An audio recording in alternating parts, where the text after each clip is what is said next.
Аз съм Владислав Коновски. В момента съм управител и главен пивовар в Комета Брюинг.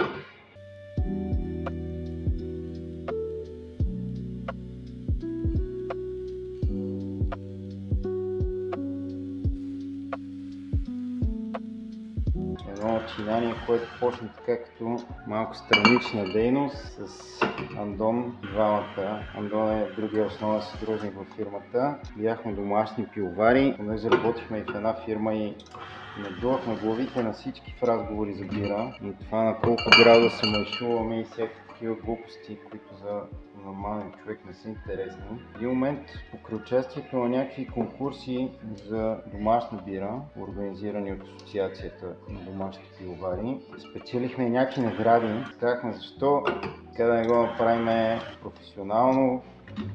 Беше писнала малко работата в офис зад компютър.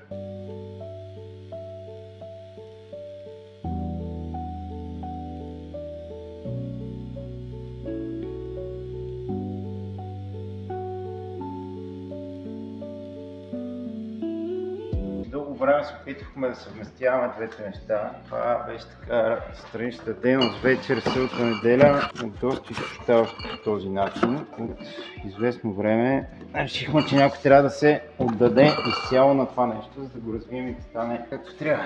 Сега в момента се занимавам само с това.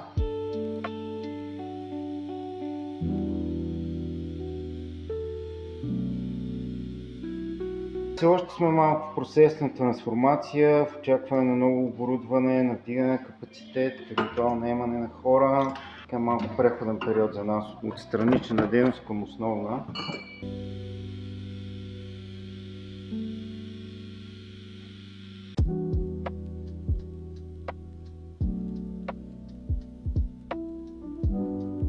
В момента варката ни успява да произведе около 400 мл бира.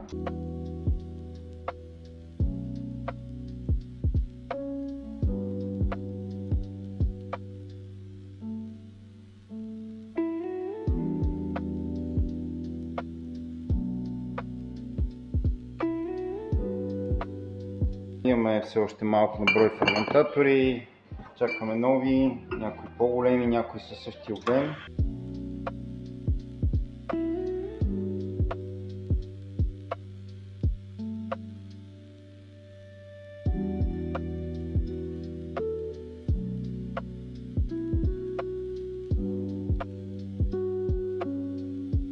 Това може да се стори някаква малка варка, но пък ни дава възможност да сме гъвкави, да произвеждаме доста на брой вида бира. В момента имаме 6 основни вида бира, които се стараме да поддържаме в бутилки. От време на време даже вадим и нещо, което е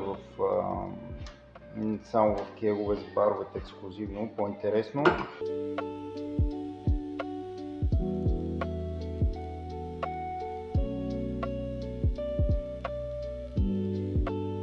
План ни беше да предимно в кегове за баровете.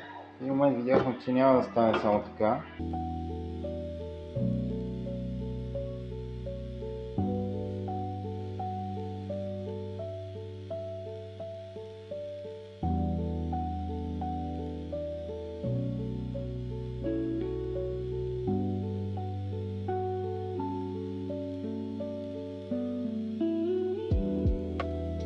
При тези наши първоначални планове, инвестицията ни в бутилираща машина беше доста ниска и съответно доста време ни отнема в момента да бутилираме.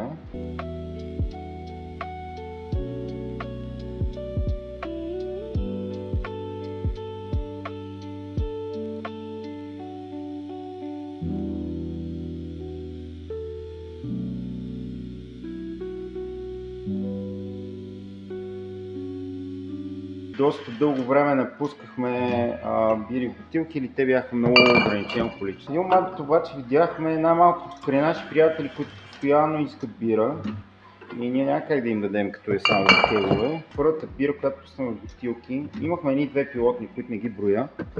Първата, която все още поддържаме, може би Оки е един новозеландски IPA, който толкова много ни хареса, когато го направихме и на всички около нас, че решихме, че си заслужава да е в бутилка.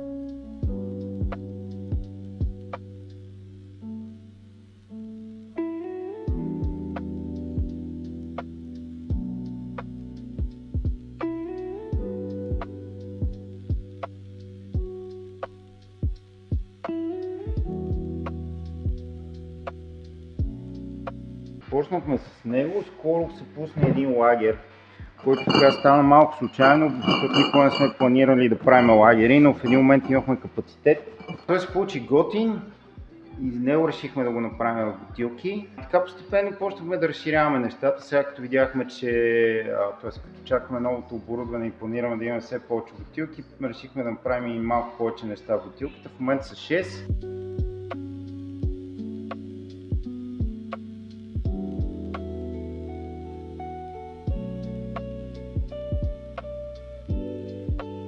Освен новозеландски IPA, който казах, една от, мисля, че ни беше първата бира, основна бутилка, освен двете пилотни. Лагера имаме два пейла, един американски пейла, който се нарича Pops. Имаме един Солей Хейзи пейла, който вече от трите нови бири, които ги пуснахме този месец бутилка.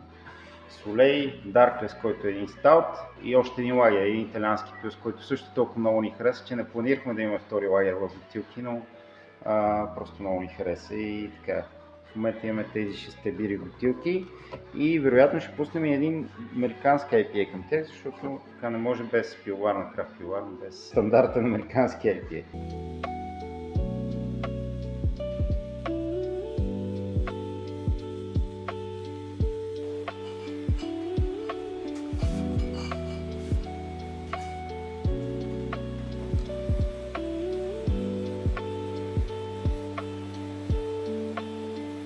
За момента, заради малкия ни капацитет, нещата са доста бутикови и ограничени. И честно казано и аз не знам на много от местата, където може да се намери нашата бира. Не ги знам, защото ползваме дистрибутор. Предимно по крафт барове и крафт магазинчета, така доста по-ограничено е за момента. Едно място като 100 бири винаги могат да се намерят. Имаме си наша дистрибуция, но кажем, че много така слаба е за момента, е нещо, което ще развиваме.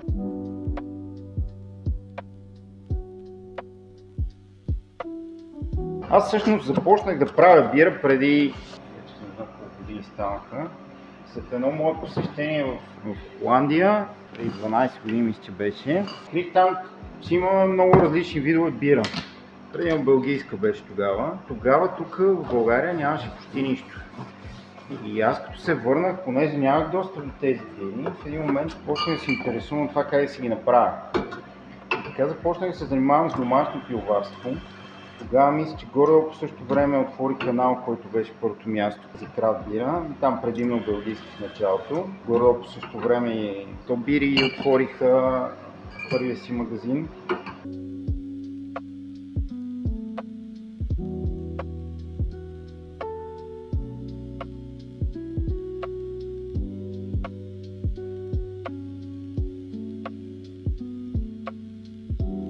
Казвам го това, защото до преди 10 години, 12 може би, 13, крафт бира на сцена в България нямаше.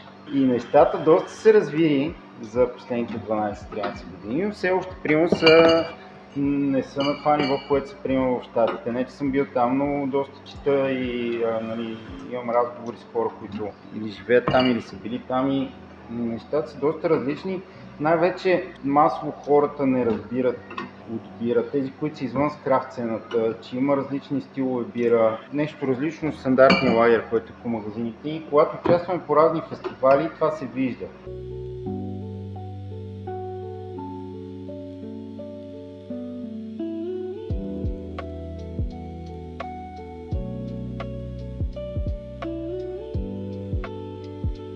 Иначе хората, които ходят в тези крафт барове, но те, за съжаление, са една много ограничена общност, те са запознати, интересно им е, искат да опитват нови неща, което за нас до някъде е проблем, защото е трудно да постоянно да правиш нещо ново.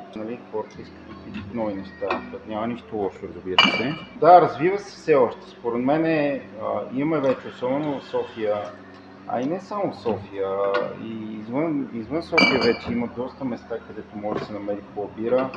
Нещата търпят развитие и участваме в този процес. Виждам и ние, и колегите също доста се дигна и нивото на крафт бирата в България.